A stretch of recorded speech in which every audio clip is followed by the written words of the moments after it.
bintang cahayu.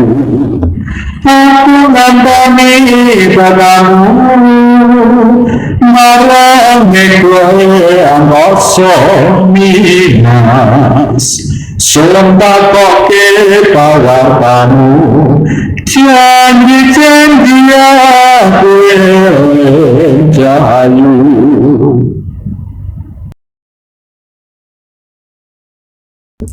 Halo teman-teman semuanya, balik lagi di podcast Uptalk episode 4 persembahan dari Kementerian Seni dan Budaya Provinsi UNED 2023 bareng aku Nizar. Dan pada kesempatan kali ini kita bakal membahas lagi salah satu kesenian yang ada di Indonesia, lebih tepatnya ada di Jawa gitu teman-teman. Nah, kalau episode pertama kita kemarin udah membahas tentang Remo, episode kedua udah ngebahas tentang Ludruk, dan episode ketiga kemarin banget ini kita udah ngebahas tentang cincin guling teman-teman. Nah, kali ini kita bakal membahas salah satu kesenian lagi yang ada di Indonesia, utamanya di Jawa ya teman-teman. Dan menurut aku ini keseniannya keren banget karena sampai sekarang juga masih populer banget di Jawa gitu teman-teman. Nah, pastinya juga kalian udah bisa melihat sih di thumbnail ya, topik kita hari ini itu apa, yaitu tentang nyinden Jawi dan juga langgam Jawa aja gitu teman-teman.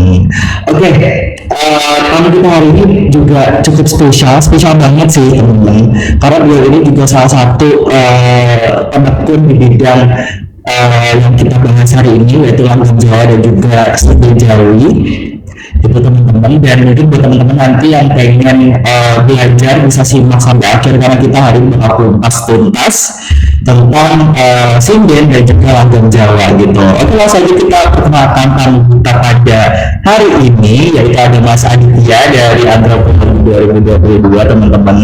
Oke, sebelumnya Mas Aditya boleh memperkenalkan diri terlebih dahulu ke teman-teman semua di rumah. Oke, aku Aditya Rizky Nusa Pratama, biasa dipanggil Adit. Aku angkatan 2022 dari Prodi Antropologi. Antropologi teman-teman, mana saya antropologi? Oke, saya dari Mas Adit. Saya dari Trenggalek. Dari Trenggalek. Oke. Iya. Sebelum kita bahas lanjut lagi tentang topik kita hari ini Mas Adit, ya. Ini aku pengen bahas tentang CV dari Mas Adit sendiri yang cukup menarik ini untuk dibahas ya Mas Adit. Oke, yang pertama aku banyak kenapa sih Mas Adit ngambil jurusannya antropologi gitu untuk kuliah gitu. Alasannya kenapa? Kayak menarik banget. Itu unik banget ya, karena aku menemukan jurusan itu dari sebuah bacaan di sebuah novel gitu kan, yang ditulis oleh Sapardi Djoko Damono. Itu judulnya Ada Hujan Bulan Juni. Di situ ada tokoh namanya Sarwono. Itu dia seorang antropolog muda yang memang pada akhirnya membuat aku jatuh cinta pada prodiku sendiri, karena aku tahu bahwasanya di prodiku itu kita belajar tentang manusia, dan kalau kita belajar tentang manusia kita tuh bisa mengerti secara komprehensif apa yang dilakukan oleh manusia itu sendiri dan lanjutannya di hubungan dengan ilmu lain. Jadi kalau misalkan kita belajar antropologi, kita secara tidak langsung juga belajar banyak segi gitu kan. Untuk antropologi sendiri ada banyak, ada antropologi ekonomi, ada antropologi sosiologi dan lain sebagainya. Jadi kita akhirnya belajar sesuatu yang luas dan itu aku suka. Oke, keren banget sih. Jadi alasannya ya kayak aku jadi yang jurusannya ngambil asal ya, karena ya nggak tahu lagi kemana masih ya aku sendiri dari administrasi publik ya teman-teman, biar teman-teman belum tahu, tapi yang penting sih, yang penting kita bahas dulu sama sahabat hari ini.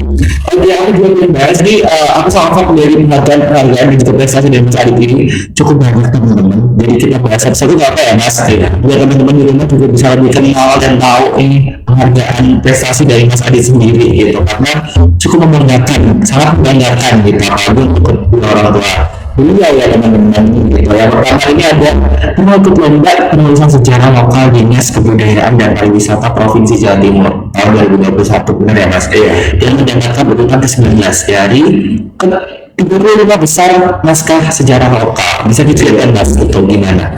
Jadi itu ada semacam apa namanya ya, semacam lomba gitu yang diadakan oleh Dinas Kebudayaan dan Provinsi Jawa Timur. Di situ ada upaya untuk melokalkan sejarah lokal gitu dan menghasilkannya juga.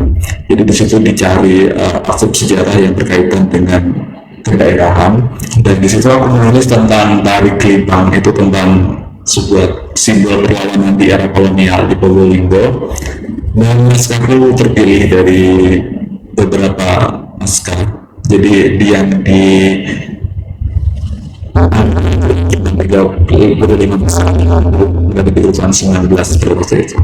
Keren banget 19 loh teman. Dari ribuan ya bisa jadi. Bisa jadi, tapi yang diambil cuma 35 besar. 35, dan itu bukan nomor 35 teman-teman, 19 loh teman-teman, se-Jawa Timur. Keren banget ya sih. Oke, selanjutnya juga ada juara satu lomba pembacaan puisi tingkat kabupaten S2N Kabupaten Probolinggo tahun 2020 gitu. Tapi Mas Ali dari tertarik ya sih, terus kok kemudian bisa ke Probolinggo itu gimana Mas ceritanya? Ya, karena ayahku kerja di Probolinggo, jadi bisa. dan sejak SD itu aku di Probolinggo sampai SMA. Berarti lahir sama apa tuh TK ya di Iya, itu nilainya cuma pas lahir doang. Terus sekolahnya di Saya di Probolinggo dan akhirnya kuliah di Surabaya gitu. Oke. Terus juga ada teman-teman lagi juara satu lomba teater tingkat kabupaten Dinas Pemuda Olahraga Pariwisata dan Kebudayaan Kabupaten Probolinggo tahun 2019. Berarti Mas Adit ini juga bisa acting ya Mas? Bisa ngedrama, jago ngedrama Mas. Kesannya ini ya. Bercanda Mas. Ya, aku juga punya basic di bidang aktoran teater dan desainer teater juga. Dan kemarin 2 hari yang lalu itu aku ikut pentas bersama mata angin UNER di Tanjung Asin. Oke. Mata angin itu emang UKM dari UNER ya Mas? Iya, UKM dari UNER. Oke, keren banget loh. Mas Adit tapi nggak ikut UKM ya? Nggak ikut karena kemarin itu masih belum sempat, dan tiba-tiba dikontak gitu kan buat ikut pentasnya doang, akhirnya ikut. Berarti memang udah terverifikasi ya ini talent actingnya sampai bisa dikontak langsung loh, padahal bukan masuk UKM-nya loh teman-teman. Satu lagi ada juara 2 Cipta Puisi tingkat nasional Estra Sastra Indonesia Universitas Erlangga tahun 2023. Baru banget ya Mas, dari Baru bulan kemarin itu. bulan kemarin teman-teman. Wah gila, keren banget. Selain bisa baca puisi, ternyata juga bisa cipta puisi, bisa cipta naskah, bisa teater, bisa langgeng jauh. Itu kenapa lagi nih Mas Adit? Semuanya bisa loh dia, kesenian apapun pasti digeluti. Tari tadi juga jadi pembahasan ya Mas. Tapi tari bisa tari juga Mas. Aku nari dikit-dikit. Kamu teman-teman bisa juga ternyata tari. Oke Mas Adit, kita lanjut aja kali ya pembahasan topik hari ini, yaitu tentang Nginden Jawi dan juga langgeng Jawa ya teman-teman. Buat teman-teman yang memang tertarik bisa tonton aja sampai akhir karena pembahasan kita hari ini bakal seru banget ya Mas. Kita tentang Nginden Jawi. Oke, yang pertama aku mungkin kepo banget tuh, Mas Adit sudah menggeluti bidang ini tuh sejak kapan Mas? Kalau boleh tahu. Aku menggeluti bidang ini tuh untuk sebagai seorang penyanyi langgeng Jawa itu dari SMP. SMP itu Mas. Ini berapa? Aku sempat 10 tahun, ya? 10 tahun, dan itu mungkin sekitar 6 tahun 7 tahun lalu. ya sekitar 6 tahunan, 7 tahun lalu lah. 14-an ya, dari 13-14 ya. Iya. Oke. Terus Mas Adit itu emang ada turunan dari orang tua kah, bisa apa terjun ke dunia ini atau gimana Mas? Sebetulnya itu nggak ada, tapi Pak Devi itu dalang, jadi benar-benar kita belajar untuk mendalang, dan aku sempat jadi dalang cilik juga. Dan sampai saat ini pun aku masih terus belajar gitu kan untuk menjadi dalang gitu kan secara otodidak, karena aku juga sering datang ke pagelaran menyaksikan gitu, dan aku kangen waktu masa-masa aku masih bisa pedang wayang. Mas sekarang udah keren banget ya pagelaran wayang gitu. Itu juga udah gak pernah lihat sih. Dulu aku waktu kapan ya? Mungkin SD SMP masih sering sih. SMA dulu udah gak pernah jujur. Dulu di satu masih sering Mas. Sekarang itu udah gak pernah. Iya biasanya tuh acara besar pokoknya selalu wayang sih dulu. Cuma sekarang nggak pernah sih. Sayang banget ya Mas. Sayang banget, karena wayang itu kan suatu suatu kebudayaan nasional yang harus tetap diwariskan. Betul. Oke, kalau dari sepengetahuan Mas Adit aja nih ya, gitu. Gimana sih Mas asal usul dari Nginden Jawi ini gitu dalam konteks seni Jawa klasik? Kalau dalam seni Jawa klasik itu kita tuh masyarakat Jawa khususnya itu mengenal yang namanya seni karawitan. Itu mungkin sering diajari kalau misalkan di daerah Mataraman itu dari sekolah, dari SD, dari SMP, SMA itu pasti ada ekstrakurikuler itu kan. Ya, Beda sama daerahku yang notabene Madura di Probolinggo, ya dia nggak mendapatkan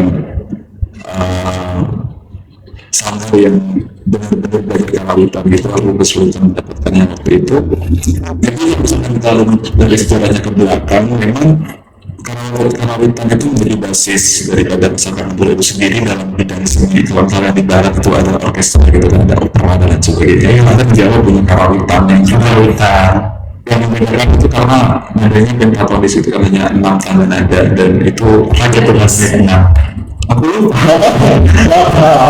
sih sendiri ya teman-teman sendiri. Oke, lanjut Mas. Dan itu unik karena emang itu sesuatu yang kita punya gitu kan, emang harus kita terus pegang dan lestarikan. Dan untuk aku sendiri, karena aku adalah seorang penyanyi keroncong dan campur sari, itu tentu memiliki sejarah yang berbeda. Kalau misalnya keroncong itu pertama kali dibawakan oleh bangsa Portugis ketika dia menjadi kawanan Belanda di era kolonial, itu sekitar tahun berapa ya? Sekitar abad ke-18 mungkin. Di Kampung Tugu, Jakarta. Kemudian pada peralihannya itu akhirnya menyebar ke Jawa juga, terutama ke Surakarta. Makanya ada lagu keroncong itu judulnya Kotaso. Oh iya pernah Dengar kan? Itu karena emang basisnya pada waktu itu di Solo, dan di Solo itu tadi makanya lahir yang namanya jenis baru, karena keroncong pada mulanya kan hanya standar, terus keroncong asli, terus karena ada modifikasi dari Jawa makanya ada yang baru namanya langgam, di keroncong langgam, jenis langgam. Terus Campur Sari sendiri itu pada mulanya itu sekitar tahun 90-an dan masih baru kan. Itu lahirnya di Gunung Kidul karena ada upaya untuk mempopulerkan kembali kebudayaan Jawa dari seni karawitan itu sendiri, yang menjadi sesuatu yang lebih modern. Jadi dimodernisasi, jadi ada tambahan, jadi ada perpaduan dengan dangdut juga gitu. Oh gitu ya Mas. Ya, dengan kendang dan sebagainya. Jadi itu yang membedakan, dan emang lahirnya di Gunung Kidul waktu itu oleh Pak Mantos. Itu yang pertama itu, karena campur sari pertama itu campur sari Gunung Kidul CSGK itu, kalau misalkan kalian cari di Spotify itu ada. Itu adalah kelompok kesenian campur sari pertama yang lahir gitu dan di Gunung Kidul. Oke, berarti masih masih sejenis keroncong ya Mas, apa langgam Masih sejenis keroncong. Masih langgam Jawa itu ya, pertama jenis langgam Jawa itu ada di karawitan ya. terus ada di keroncong juga, dan kalau campur sari yang memang kita tuh belajar langgam sendiri. Oke gitu. Oke gitu teman-teman, aku sih sendiri paham ya, maksudnya juga saya paham ya.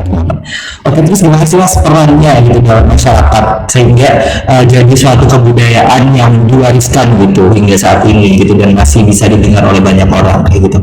Kami ada upaya dari kita semua untuk bisa mempertahankan itu, untuk konsisten terus berjalan di jalan yang sama, di jalan perjuangan yang sama untuk mempertahankan kesenian tersebut. Itu bisa dimulai dari itu tadi, di tahun 90-an itu Pak Mantos itu memadupadankan campur sari itu dengan keroncong dan dangdut gitu kan, dengan karawitan, biar bisa lebih banyak didengar oleh banyak orang. Dan sampai sekarang pun juga masih sering dengan campur sari itu malah lebih populer gitu kan, karena ketimbang keroncong malahan, karena pada waktu itu memang ada upaya untuk melihat apa yang namanya ya, permintaan publik gitu kan, apa yang diinginkan, dan akhirnya dituruti dengan campur sari. Dan untuk keroncong sendiri kami masih mempertahankan apa yang menjadi basis kami itu sebagai sebuah instrumen gitu kan. Tapi di Kamjangan itu setiap malam itu saya masih terus ngamen. Setiap malam ya, setiap malam sih, itu setiap akhir pekan. Oke, aku mau sana akhir pekan ini. Ya itu dari malam minggu di Kamjangan itu kami istilahnya ngamen, karena emang untuk perform secara apa ya, secara formal gitu itu jarang gitu kan. Jadi kami bertahan dengan ngamen gitu kan, dan memang orang-orang yang terlibat di situ memang hanya menggantungkan nasibnya pada keroncong gitu, pada instrumen keroncong, dan bagaimana cara kami bertahan. Cara kami bertahan ya kami biasanya juga tidak hanya melakukan lagu-lagu keroncong asli, karena kalau misalkan kita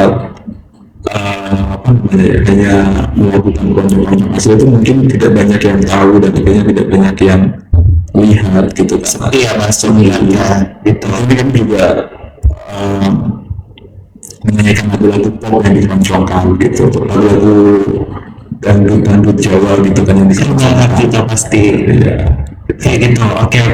Terus kalau dari unsur-unsur khasnya sendiri mas, yang bedain nyanyian Jawi sama vokal lainnya itu apa aja mas? Kalau dari instrumennya sendiri itu yang seperti disebutkan di awal itu kan di sini hanya ada 6 tangga nada ya, bisa dari sendiri karena aku lupa. Terus setelah itu ada vibrasi, dari segi olah vokalnya ada vibrasi dan juga cengkok yang berbeda. Jadi cengkoknya keroncong atau campur sari itu berbeda ya. Oke gitu mas, kalau cengkok di campur sari, campur sari. Kalau di campur sari ya, kalau campur sari karena lagu Jawa ya, aku mau pakai lagu Jawa ya. Aku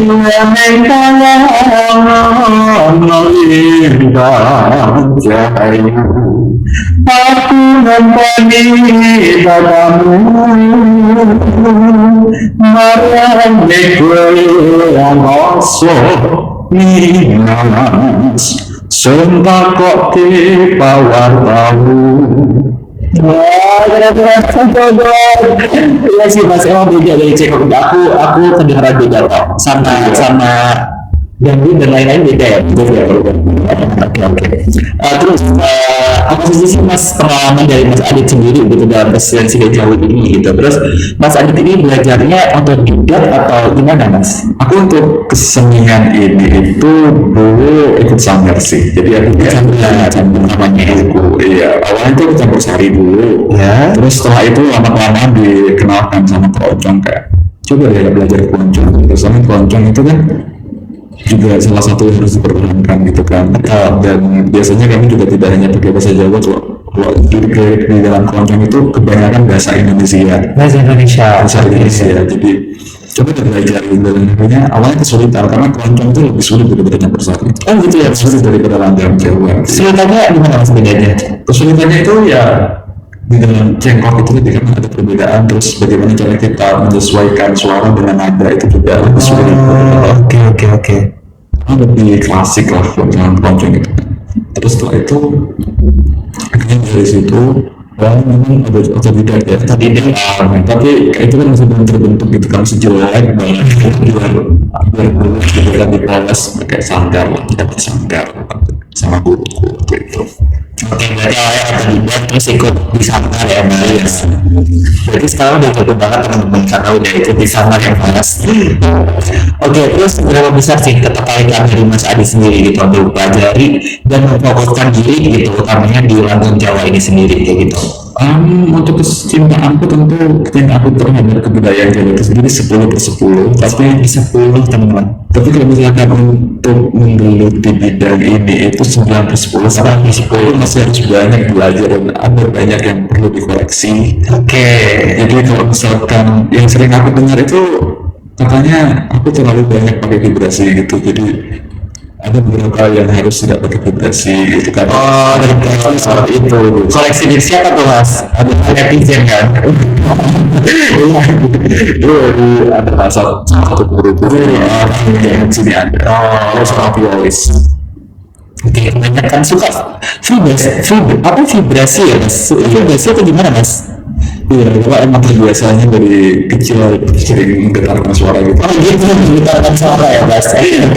Bawa terus sekarang jadi kalau jadi sering luput gitu. Gak apa-apa, namanya juga manusia mas. Oke, kalau teknik gitu, gimana sih mas teknik vokal yang digunakan gitu oleh pelaku si Jawi itu sendiri gitu untuk menciptakan vokal yang apik dan juga bisa menghayati gitu mas makna dari tembang yang dinyanyikan sendiri gitu. Barangkali dari Mas Adit itu ada tips atau trik gitu untuk teman-teman di rumah semuanya yang masih pemula dan pengen belajar atau nyoba-nyoba doang gitu mas. Kalau tips dan triknya itu sudah kita lantang. Yang pertama dan kedua itu kita bisa mengeluarkan vibrasi dan yang paling tepat itu kita pakai perlaku aku sendiri sini ini ya, ini pengalaman pribadi. Aku pakai pernapasan throat, jadi kalau diafragma diafragma. jadi nanti ketika coba bernyanyi lawan Jawa coba perutnya ditekan gitu kan. Kalau misalkan itu tidak bergetar berarti kalian berhasil gitu pakai pernapasan. Gitu, oke mas, I get it. Terus Ya itu sih. itu aja ya triknya. Terus Teman-teman, itu saya juga kalau misalkan mau pakai vibrasi coba untuk menggetarkan kerongkongan gitu. sini ya mas, ini harus kita. Kalau ini tadi nggak boleh getar, kalau ini harus kita. Oh oke teman-teman, aku sih paham ya. Mungkin abis ini aku bakal belajar buat leader, betul.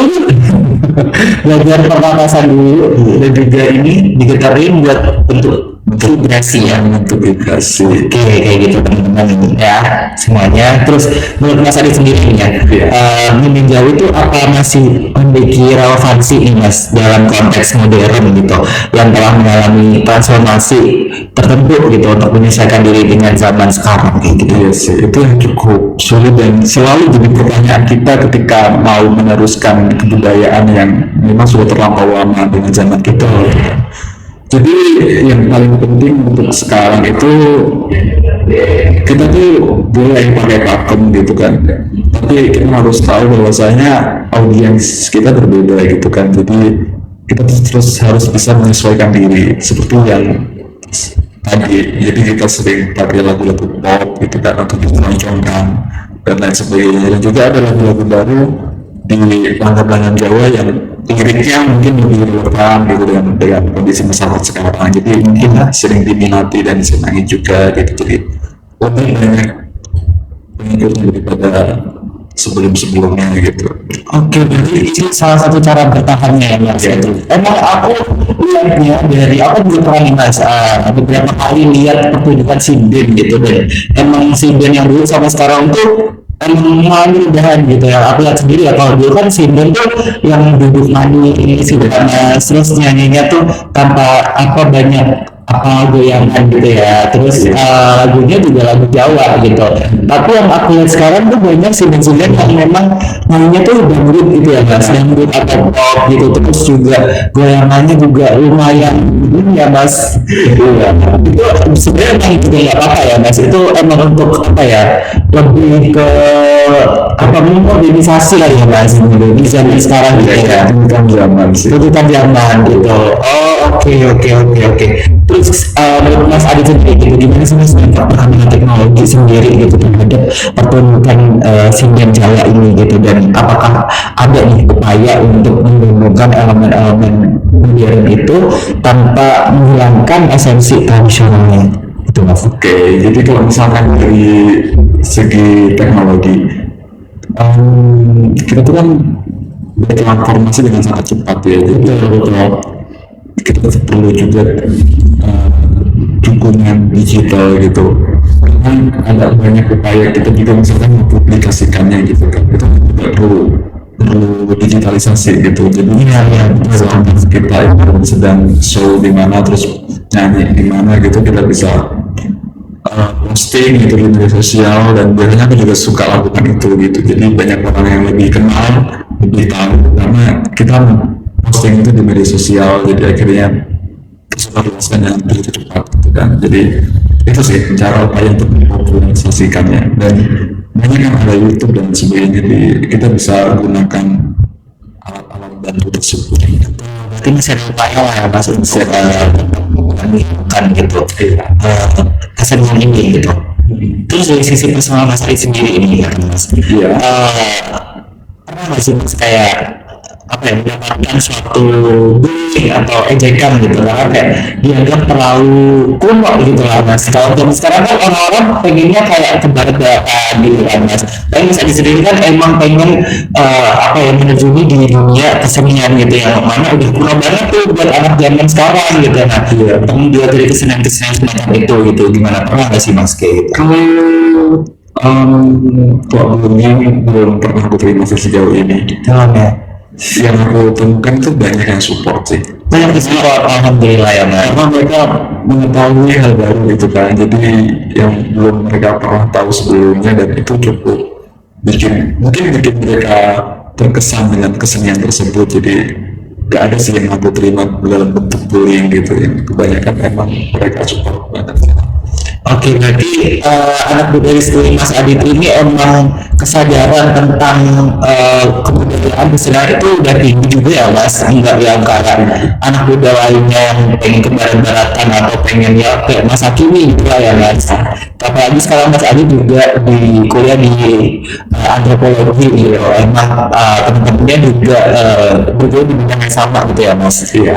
Oke gitu. Terus kebutuhan Mas Adit sendiri gitu, selaku lakon sendiri gitu, terutama dalam era saat ini gitu, apalagi dihadapkan pada orang-orang yang cenderung merasa tidak peduli gitu loh Mas, dan merasa tidak berkepemilikan gitu untuk menjaga kesenian yang telah ada ini. Gimana Mas? Kalau aku sendiri cenderung sedih sih, karena aku akhirnya harus menjadi sesuatu yang berbeda gitu kan. Karena kalau misalkan kita tahu, misalnya dari selera musik aja gitu kan, itu berbeda, dan itu makin sedih karena aku nggak punya teman berbagi pada akhirnya untuk bisa menggeluti bidang yang sama, hal yang sama. Di Karanganyar aja cuma aku yang paling muda gitu kan, yang sebagai pemilik kelompok. Kalian umur berapa tuh Mas Kisaran 50 ke atas. Kalau Mas Adit ini juga lumayan ya Mas. Nggak apa-apa, nggak apa-apa. Ya, jadi ya itu yang kadang bikin aku sedih, karena aku nggak punya teman yang juga berada di bidang yang sama gitu, dan itu bikin aku kesulitan mengeksplorasi lebih jauh lagi, karena tadi nggak ada yang serupa gitu. Iya sih Mas. Sayang banget ya Mas, jadi sayang banget. Ya ini di sini teman-teman ada yang pengen minat join ke apa tuh Mas, sanggar apa tim apa tuh namanya? Tim, jadi aku ikut Tim, kalau jangan buat hal yang mau gabung silakan boleh gabung. banget ya Mas. Ketika aku ngamen di Karanganyar. Tuh dapat duit kan Mas? Iya. Nggak pastinya dong. Tuh teman-teman salah penghasilan juga kok. Oke, banyak banget sih yang kita udah dapat hari ini ya teman-teman. Sini Jawa dan juga langgeng Jawa ya Mas. Gitu. Terakhir nih Mas. Aku minta Mas dikasih closing statement deh buat teman-teman di rumah semuanya gitu yang ingin Mas Adit sampaikan gitu ke penonton semuanya gitu. Biar memiliki keteguhan untuk lebih meningkatkan kepeduliannya terhadap warisan budaya itu di negara kita sendiri gitu, utamanya ya yang digeluti Mas Adit sendiri di langgeng Jawa gitu. Ya, sarannya sih coba mulai dengarkan gitu. Sampai berjalan campur sari yang dan klasik gitu kan. Kan sebenarnya enak juga ya Mas, sama ya kan belum pernah dengar aja teman-teman pasti Kalian coba dengarkan, dan pasti kalau candu itu ini lagi nggak Mas, apa yang ingin disampaikan teman-teman? yang pengen disampaikan ya itu tadi, cuma coba dengarkan, dan kalian merasakan apa yang kalian dengarkan itu, dan pasti kalian akan mulai suka dan menyenangi seperti aku di beberapa tahun yang lalu. Dan karena itu kemudian aku memutuskan untuk terlibat di dalam kesenian ini, karena aku merasa bahwasanya di dalam kesenian ini aku akan diterima dan aku bisa melakoninya gitu loh. Jadi kalian coba dulu aja. Terakhir Mas, terakhir banget ya, jadi terakhir banget. Aku pengen dong berdiri lagi Mas Adit buat nyanyi gitu, kalau boleh apa kayak tadi boleh apa Mas? Dia yang kalah melintang. Nah, itu lagu juga boleh, beda juga boleh Mas buat yang di rumah. Nanti panjang dikit ya Mas. Bisa nih bikin putri solo gitu. Boleh. Putri solo. Aku udah liriknya itu. Yang lain dewasa, mainannya nah. Yang tadi juga boleh sih Mas. Yang tadi gitu. Oke, iya. Dia deh. Yang dibawa melintang jahayu, aku ngantoni padamu, marane kowe angoso minas, sumpah koke pawartamu, Janji-janji aku yang rahayu. Aku sudah jelas kata sudah keren banget teman-teman. Gila, aku habis banget sih sama Mas Adit karena masih muda dan juga kita pengen mewariskan dan juga meneruskan budaya atau kesenian yang ada di Indonesia. Keren banget. Bisa terisi lagi ya Mas Adit sampai nanti tua untuk di bidang ini. Kalau kita siapa lagi kita Mas. Oke teman-teman, kayaknya aja kita dapat banyak banget sih dari Mas Adit sendiri. Terima kasih banyak ya Mas untuk waktunya hari ini. Mas Adit emang hari ini gak ada kegiatan atau gimana Mas? Aku ambil jam setengah dua. Iya, kelas teman-teman nanti. Oke, terima kasih banyak ya Mas untuk waktunya hari ini. Semoga tadi yang udah disampaikan Mas Adit bisa bermanfaat untuk teman-teman di rumah semuanya. Kita bakal ketemu lagi di podcast episode 5. Insya Allah bakal ada di teman-teman dan pastinya bakal lebih seru lagi. Topiknya juga bakal lebih lagi teman-teman. Jadi itu aja teman-teman. Oke, thank you Mas Adit. Sampai jumpa bertemu di waktu lagi. Terima kasih. Sampai jumpa teman-teman.